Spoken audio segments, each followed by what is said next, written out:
This happened 4 years ago in a quiet neighborhood in California, where the sunsets painted the sky with hues of orange and pink, and the days seemed to drift by lazily.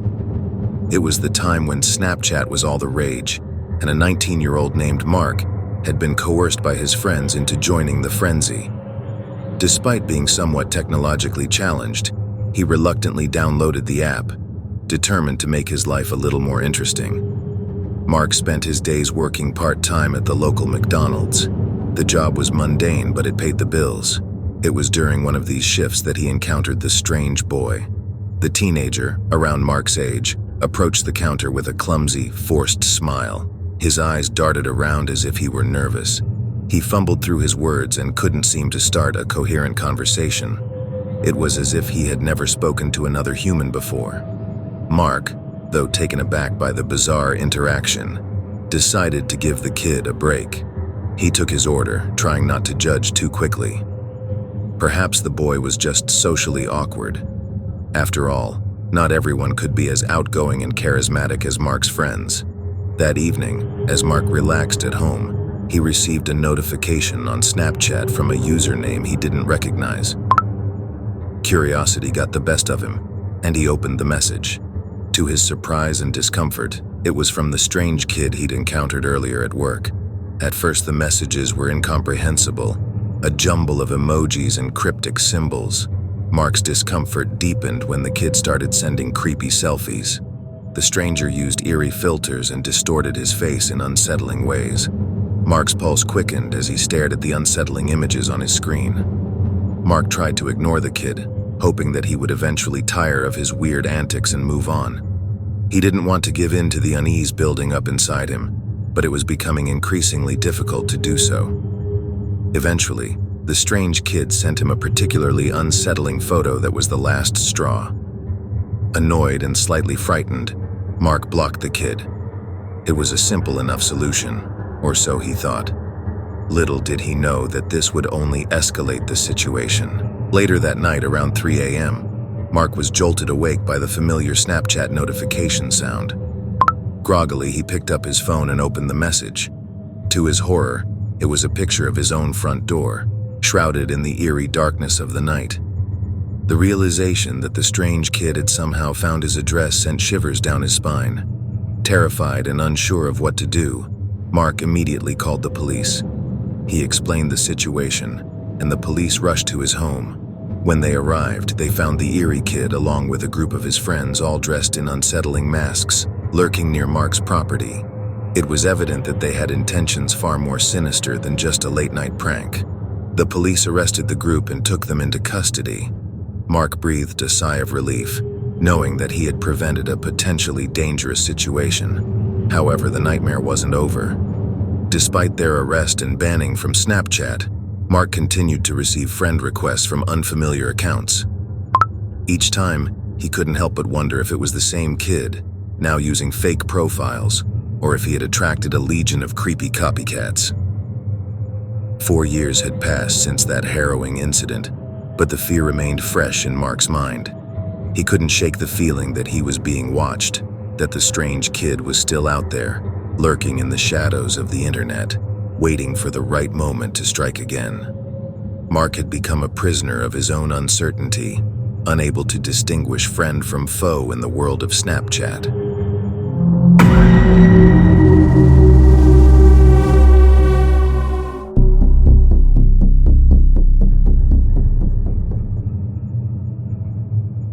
Kenneth was a 16-year-old teenager with an above-average intelligence and an unhealthy curiosity for the deep web, the unknown space that exists below the internet's surface, inaccessible to anyone but the most daring among us. He had heard whispers of its contents, dark, disturbing images and videos, unbelievable, ever more so unbelievable accounts of criminal activity, and wanted nothing more than to discover what lay beneath for himself. Kenneth one day decided to ignore his classmates' warnings and delve deep into the forbidden corners of the internet, a place they all called the dark web. As the 15-year-old boy opened a browser and typed in the familiar, albeit slightly disconcerting address, his curiosity piqued, but he held strong to his newfound courage.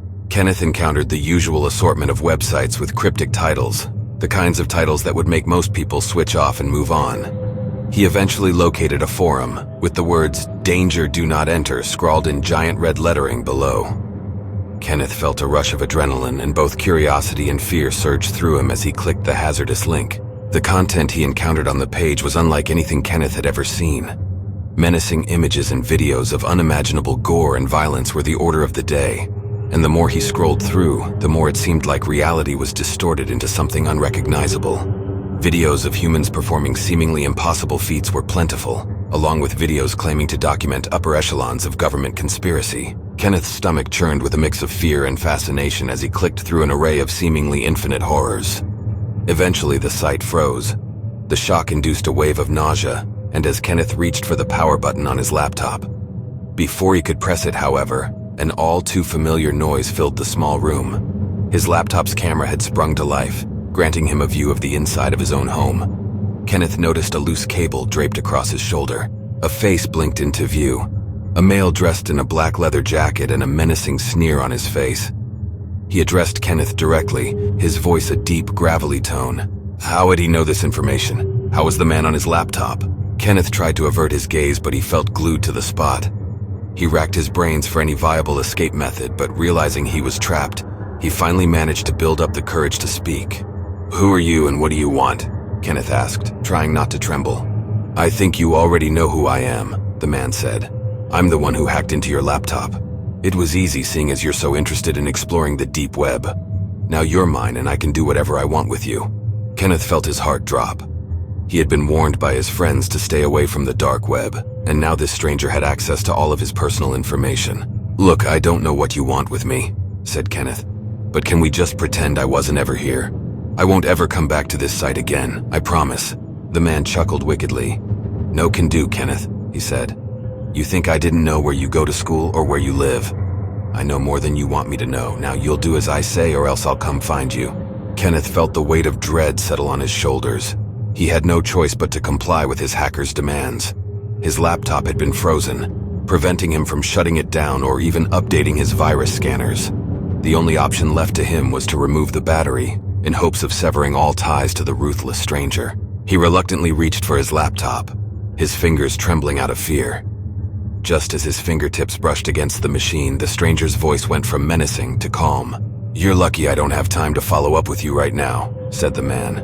"But be warned, Kenneth. If you ever mess with me or the dark web again, I'll find you. That's a promise." The man then vanished from the screen, but the feeling of dread remained. Kenneth proceeded to pull out the battery in a daze, lot praying it would disconnect the virus and erase any record of his dark web escapade. He scrambled to his feet and ran out of the room, his body now trembling with panic. He never wanted to go near the dark web again. Kenneth soon returned to his life, but he was forever changed by his experience.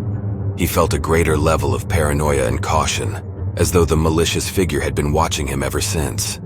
He never ventured on the dark web again, heeding the lesson he learned only too well. Its secrets were best left to stay that way.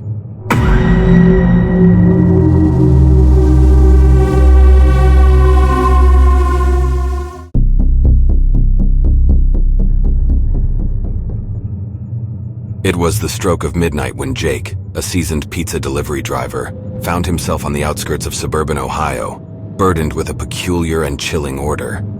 The night was wrapped in an icy shroud as he stood in the dimly lit parking lot of Tony's Pizzeria, a local joint known for its delicious piping hot pizzas. Jake had spent years in this small-town pizzeria, delivering countless pies to the homes of families and friends. But this particular delivery was destined to be unlike any other, sending shivers down his spine. Jake's boss, Tony, a portly, gruff man known for his hearty laughter and constant cigar smoking, had handed him the order with a knowing grin. "Special delivery tonight, kid. You're heading to that old abandoned house, the one folks say is haunted. A couple of brave souls ordered some pies. Make sure you take it there hot. It's a doozy of a dare." A chill coursed down Jake's spine as he clutched the stack of pizza boxes, a weighted reminder of his eerie mission. He couldn't help but wonder if Tony was sending him into a terrifying prank.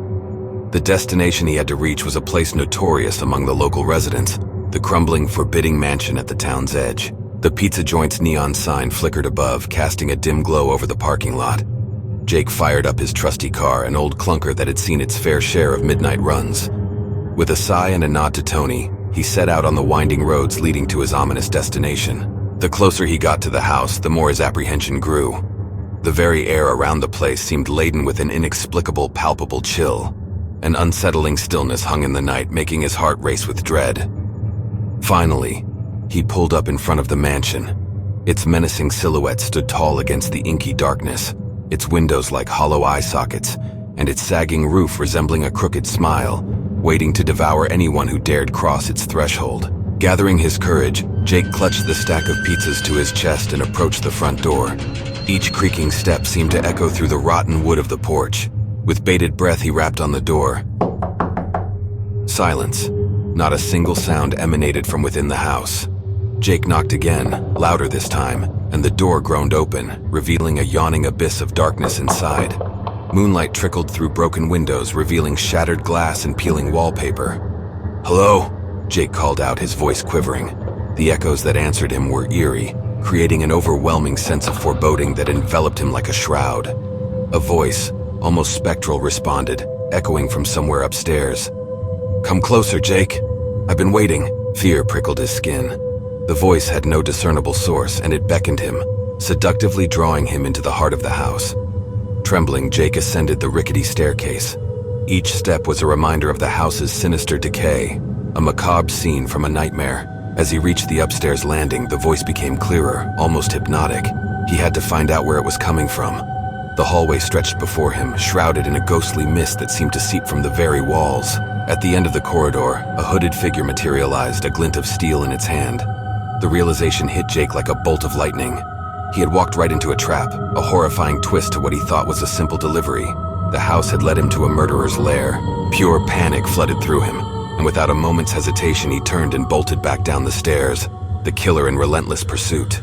The house seemed to close in around him as he raced through the gloom. Reaching the front door, he flung it open and staggered out into the night. Moonlight cast eerie shadows as he fumbled for his car keys, his mind racing with dread. At last, the door unlocked and he scrambled into the driver's seat. The killer's menacing footsteps grew nearer, the glint of the blade now mere inches away. With trembling hands, he started the engine and sped away, leaving the nightmare house behind. The chilling voice echoed in his ears. Jake's heart pounded as he distanced himself from the haunted house. He vowed never to take such a perilous delivery again, determined to share his chilling tale with anyone who would listen. The sinister encounter had left an indelible mark on his soul, a haunting reminder of the terrors that lurked in the darkest corners of the world.